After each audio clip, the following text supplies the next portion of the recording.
चुनावी मैनिफेस्टो में आप लॉबी डेवलप नहीं लिखा, चुनावी मैनिफेस्टो आपने बनाया था और उसी के तहत लोगों को पूरा विश्वास हुआ, उम्मीद हुआ, आसरा भरोसा सारा चीज हुआ और लोगों ने वोट दिया और आपको गद्दी पर बैठाया। लेकिन अभी उस चुनावी मुद्दे को आपने भूल गया और इसीलिए पहले सदन में हमने एक बार कहा था कि जो वादा किया है उसको निभाना पड़ेगा। तो आज नवीन हेम्ब्रम जी उपस्थित हुए हैं। 62,000 सहायक अध्यापकों को वेतनमान मिलना चाहिए कि नहीं? एक बार हाथ उठा दिया फिर से। मेरा हक है कि नहीं? मेरा अधिकार है कि नहीं? हेमंत सोरेन ने वादा किया था कि नहीं? 3 माह के भीतर में वेतनमान स्थायीकरण करेंगे, वादा किया था कि नहीं? और मंच पर किया था कि नहीं? मिलना चाहिए कि नहीं? नहीं मिलेगा तो नहीं मिलेगा तो नहीं मिलेगा तो इनकलाब जिंदाबाद। अब हमारे बीच माननीय नवीन हेम्ब्रम जी हैं। वेतनमान कैसे मिले, हेमंत दा कैसे अपना वादा पूरा करेंगे और किस तरह से विधानसभा में आप लोग आवाज, हमारी आवाज, यहाँ के बेरोजगारों की आवाज, रोजगारों की आवाज, पारा शिक्षकों की आवाज उठाएंगे, इस पर मंतव्य देंगे।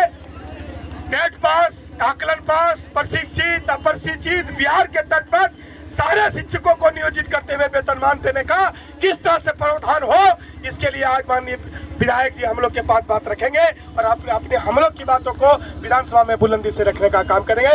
किस तरह करेंगे आप इनके मुख से सुन लीजिए। धन्यवाद।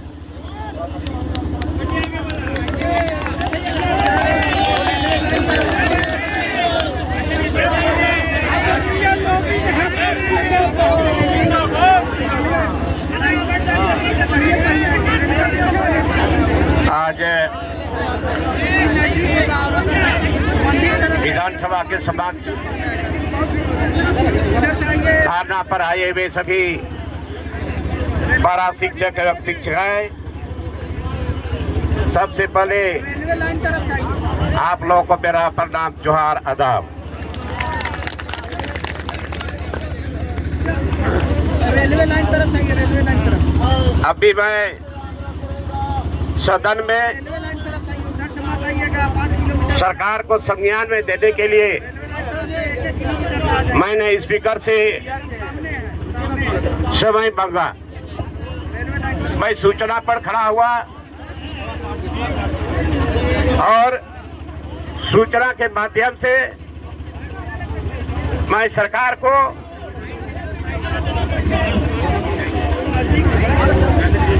को संज्ञान में लेने के लिए मैं कुछ बोलना चाह रहा था, लेकिन स्पीकर ने हमें बोला कि आपको समय बाद में दिया जाएगा। तो कोई दिक्कत नहीं है।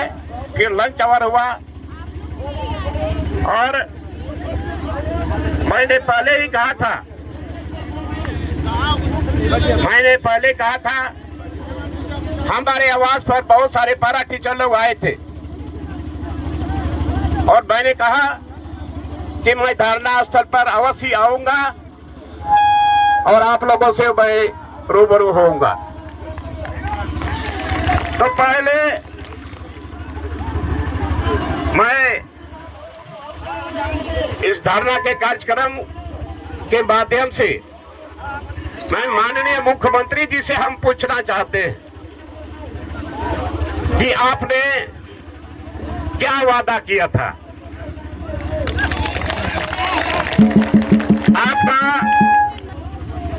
चुनावी मैनिफेस्टो में आप लॉबी डेवलप नहीं लिखा, चुनावी मैनिफेस्टो आपने बनाया था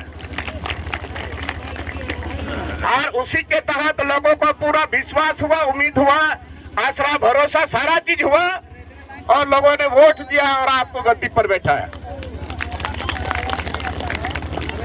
लेकिन अभी उस चुनावी मुद्दे को आपने भूल गया और इसीलिए पहले सदन में हमने एक बार कहा था कि जो वादा किया है उसको निभाना पड़ेगा।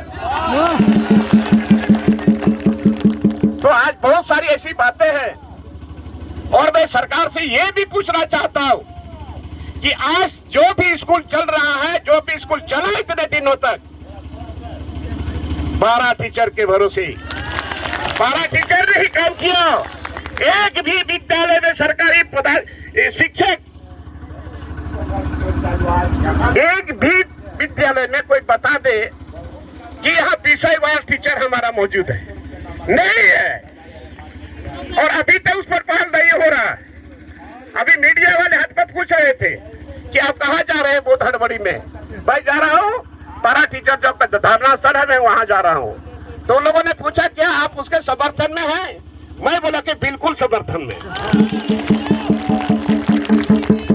मैं बोला बिल्कुल समर्थन में हूँ, क्योंकि माननीय मुख्यमंत्री का चुनावी एजेंडा में ये था और वही मांग ये लोग अभी भिखारी के तरह भीख मांग रहा है। ये शर्म की बात है। एक अब हम लोग जिस पर विश्वास किए थे, जनतांत्रिक तरीके से लड़ाई लड़ने का तरीका होता है और ये धारणा का कार्यक्रम हम लोग आराम से कर सकते हैं। तो आज पता नहीं हो गया सरकार को, भटक गया। जल जंगल जमीन की लड़ाई लड़ने वाला, यहाँ का आस्थानी नीति, यहाँ का नियोजन नीति, यहाँ का बी पैसा एक्ट, आज तक एक भी लोगों के लिए एक भी वैकेंसी आज तक नहीं निकाला। और अभी सरकार आपके द्वार के कार्यक्रम में अपना पीठ थपथपा रहे हैं कि हमने इतने लोगों को रोजगार दिया, इतने लोगों को नौकरी दिया। अरे मैं तो कहता हूं, आपने कहा था 1932 के खतियान के आधार पर हम यहाँ पे लोगों को नौकरी देंगे। मैंने कहा आप दिखाओ, उसको सर्कुलेट करो और दिखाओ कि आपने यहाँ पर स्थानीय लोगों को, और जितने 12 टीचर हैं सब स्थानीय है, बाहर के नहीं है। और जितना यहाँ बाहर से लोग आ रहे हैं, अंदर अंदर किसी को पता नहीं चल रहा, और उसी को लोग दिखा रहे कि हमने नौकरी दे रहा है, हमने रोजगार दिया।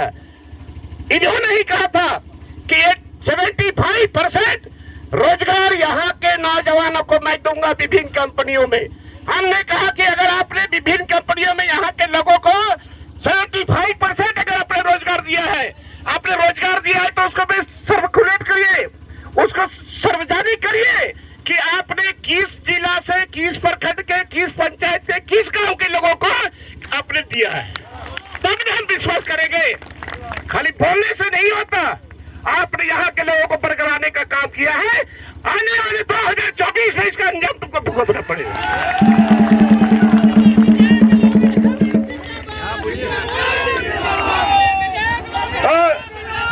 लव मैनरम जिंदाबाद, लव मैनरम जिंदाबाद।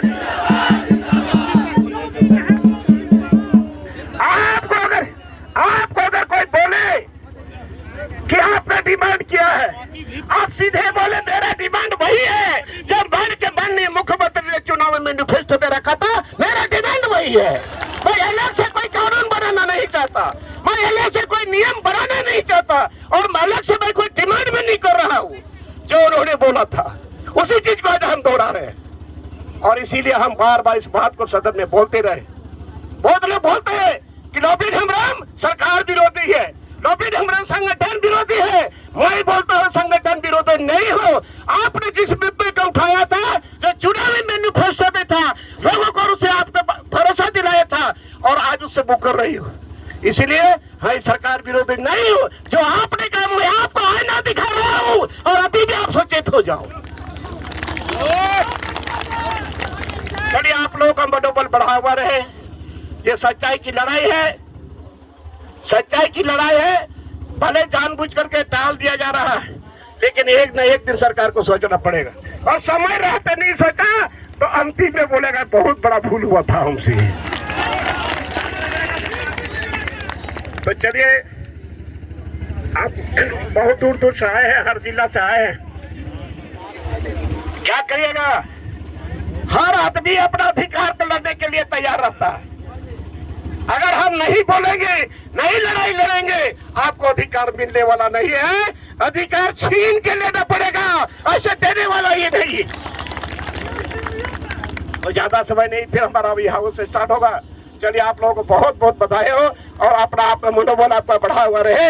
ये आंदोलन बरकरार रखिए, और बोलिए कि वो करेगा, वो जिला करेगा, वो जिला करेगा, ऐसा नहीं। ये मसला सब ये सारे जिला के पारा टीचरों का मामला है। आप सब एक है, कोई दूसरा नहीं है। चलिए इन्हीं शब्दों के साथ सबको बहुत बहुत जोहार। जय हिंद, जय झारखंड। रोबिन हेमरम जिंदाबाद, रोबिन हेमरम जिंदाबाद, रोबिन हेमरम जिंदाबाद। धन्यवाद माननीय विधायक लोबिन हेम्ब्रम जी, आपने बात रखी वायदे की। हम लोग भी वही बात कर रहे हैं कि हमको जो वायदा हमारे साथ जो हेमंत सोरेन ने किया था